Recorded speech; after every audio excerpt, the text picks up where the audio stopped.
I thought they hated each other. You know what happened there?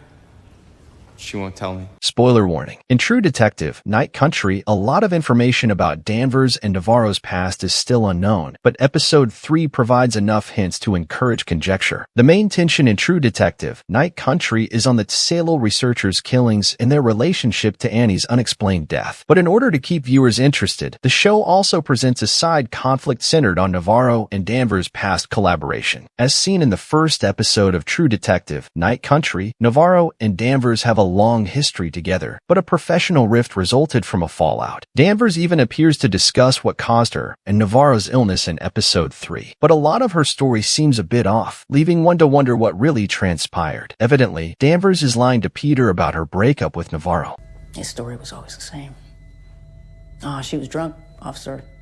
In the third episode of True Detective, Night Country, Peter queries Danvers about what transpired between him and Navarro. Danvers seems to be lying about a few things, even if she offers to tell him what caused their breakup. Danvers remembers being the first to arrive at a crime scene where a man by the name of Wheeler had killed his wife, along with Navarro. In True Detective, Night Country, a flashback takes the audience through the real events as she tells Peter the story. The flashback reveals that Wheeler was still alive when they got to the crime scene, despite Danvers' assertions that the man had shot himself and his wife before they did.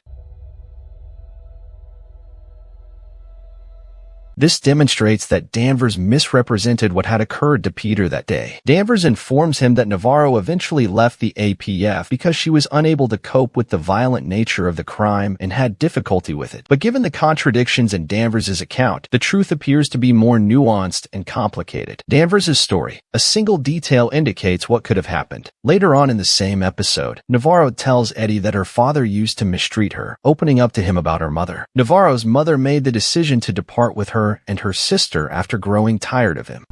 And one day she ran out and never came back. Sadly, what happened next caused Navarro's mother's mental state to deteriorate. One day, she abruptly left her home and was subsequently discovered to have been murdered. Navarro most certainly blamed her violent father for her death, even if her killer was never apprehended. Because of this, she probably lost her cool and shot Wheeler dead when she realized that he had slain his wife, since it brought back painful memories of her own. Danvers probably didn't want her to go out of business. She thus made up the story of the encounter, saying that they arrived and saw Wheeler dead. She probably also recognized at that point that Navarro was not authorized to work for the APF in this state. That's why, in True Detective, Night Country, she sent her to the state troopers. Thanks for watching. Transferred over to troopers. End story.